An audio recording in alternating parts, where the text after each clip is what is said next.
want to make sure that we are always facing our athletes at the head.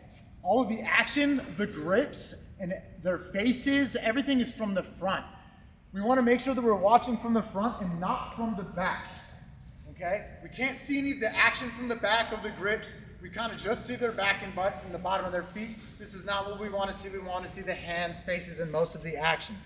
The other thing we want to be aware of is where our back is as a referee. We have cameras on our televisions, and so we want to make sure that we're not standing like this in front of the camera the entire time.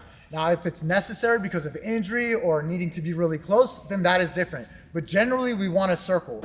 When we circle, we'd like to stay moving, and we are moving around someone in a shuffle format, okay? We don't want to kneel, lay, or sit on the mat at any time. So I don't want to be kneeling like this, or sitting like this, or laying down in any way on the mat. Now, if perhaps black gi has white gi in an arm bar, right? Put them in an arm bar real quick. And there's something that's super close or whatnot, I may be close and on my knee. This is a different version of being on my knee. This is a referee that's being active. Go ahead and go back to close guard. Being on my knee here is being lazy. There's nothing going on that requires my physical touch or attention immediately. So I want to make sure that your distance is away from them, depending on their rank, but also not being on your knees when you don't need to be close. Okay, you want to be able to move quickly. Now back to rank. If these guys were white belts, of course they're black belts in this demonstration, but if they're white belts, I'm gonna wanna be circling them a little bit closer as I watch the match. If they're gray belts or blue belts or yellow or purple, I'm gonna start to move back a little bit further. The game starts to open up a little bit more. Wanna do a cool lasso guard or something, right? It starts to have more movement, and you start to be able to be less worried about the accidents and mistakes that can happen from white belt typical grapplers, okay? So we want to be able to be closer when they're lower ranked, and we're further away when they're upper ranked.